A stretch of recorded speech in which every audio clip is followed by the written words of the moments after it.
Lo primero que tenemos que mirar es cómo sigue evolucionando la pandemia en estos días, porque el trabajo remoto que hacen desde su casa, desde trabajadores de la justicia o del Estado hasta trabajadores de la actividad privada, no tiene que ver con un capricho ni del dueño de una empresa, ni del juez, ni en este caso del presidente de la Cámara de Diputados. ¿Son buenos días para la Argentina después del acuerdo o son días de cautela? Son días de cautela. Argentina, después del acuerdo de deuda, dio un primer gran paso para salir de una situación dramática en materia macroeconómica que dejó el gobierno de Macri. Dramática porque con un nombre coqueto llamado reperfilamiento, Argentina en septiembre del 2019 entró en default, pero además con una caída del nivel de actividad, con una caída del funcionamiento de la capacidad instalada muy grande y con enormes daños en el mercado interno, ¿no? Que es tal vez el principal motor del Producto Bruto Interno de la Argentina, tal vez no, es el principal motor del Producto Bruto Interno de la Argentina, y sin duda que hemos dado un primer gran paso. Tenemos que resolver otros temas. Recordémosle a la gente que en el perfil de deuda que deja el gobierno anterior hay más de 40.000 millones de dólares de vencimiento en los próximos 2 años con el Fondo Monetario Internacional, que hay que rediscutir, entendiendo además que, tal como lo explicaron varios funcionarios del Tesoro, ese acuerdo de deuda no tuvo ningún fundamento económico y fue simplemente una decisión política del fondo para ayudar a Macri en su reelección. ¿Usted detecta esto, digamos, por ahí una disociación entre la valoración que hace la prensa con el que hace la sociedad del gobierno nacional? Yo siento que el problema más serio, o el problema que a veces no se meritúa para evaluar, digamos, qué está haciendo el gobierno, es que estamos en pandemia.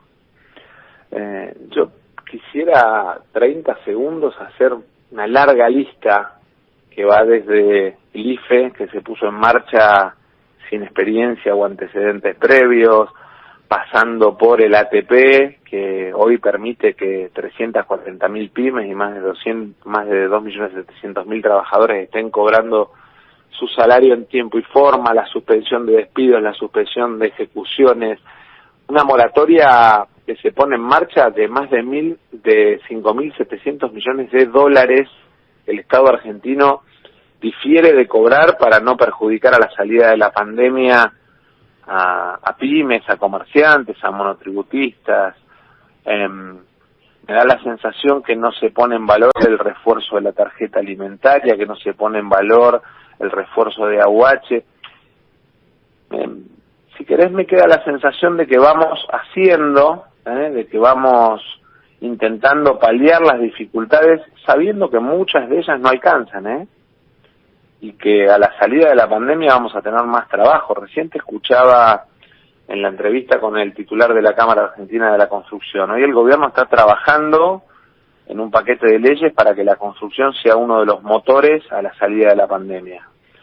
Y está trabajando para que a la salida de la pandemia el sector agroindustrial sea otro de los motores. Por ahí son cosas que las hacemos y que no estamos como por ahí otros sectores políticos u otros gobiernos todo el tiempo, digamos, como si fuera refregándole a la gente lo que estamos haciendo. Hay que hacerlo y punto. Para eso nos eligieron. ¿Por qué dijo que Macri es un gran vago?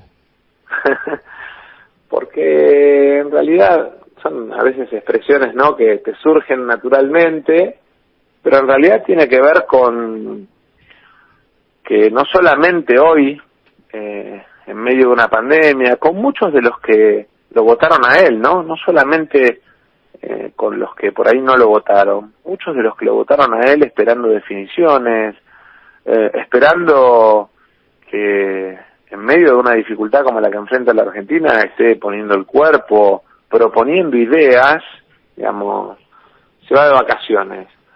Pero no es una novedad.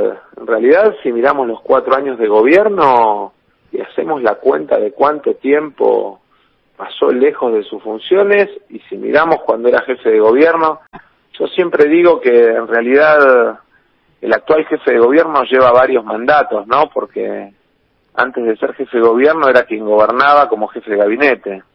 Y me parece que tiene que ver con esa actitud displicente, desaprensiva, de falta de empatía y compromiso con la sociedad del expresidente. Massa, agenda parlamentaria, ¿van a sesionar presencialmente por ejemplo, reforma de la justicia o, ante la negativa de la oposición se van a evaluar nuevas opciones? Lo primero que tenemos que mirar es cómo sigue evolucionando la pandemia en estos días, porque el trabajo remoto que hacen desde su casa, desde trabajadores de la justicia o del Estado hasta trabajadores de la actividad privada, no tiene que ver con un capricho ni del dueño de una empresa, ni del juez, ni en este caso del presidente de la Cámara de Diputados. Tiene que ver con una realidad, que es cuidar que cada uno de nosotros, que somos vehículos de transmisión y contagio del virus, no estemos circulando por todos lados con la posibilidad de estar transmitiendo el virus. Eso en primer lugar. En segundo lugar, a mí me parece que si hay algo que pudo mostrar el Parlamento argentino, y además ser tomado como caso testigo de otros parlamentos de la región, es precisamente el hecho de que la discusión alrededor de los temas legislativos se podía llevar adelante de manera remota. Ahí quiero hacer además una aclaración. La mitad de las cosas que tratamos tuvieron, digamos, diferente comportamiento de parte del oficialismo y de la oposición en términos de voto, en términos de acompañamiento, y sin embargo pudimos debatirlo, pudimos instalar ideas. Creo además que hemos logrado un nivel de certidumbre en términos de la transmisión por blockchain del voto, la digitalización de presentación de expedientes, la digitalización de los dictámenes. La democracia no puede estar disociada de la tecnología porque vivimos en una era de democracia digital. Y entonces yo entiendo a quienes por ahí extrañan, digamos, lo que representa el compartir las bancas y el discutir a los gritos.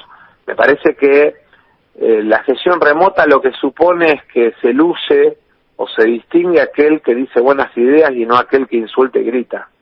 Y ese también es un ejercicio nuevo para la democracia argentina.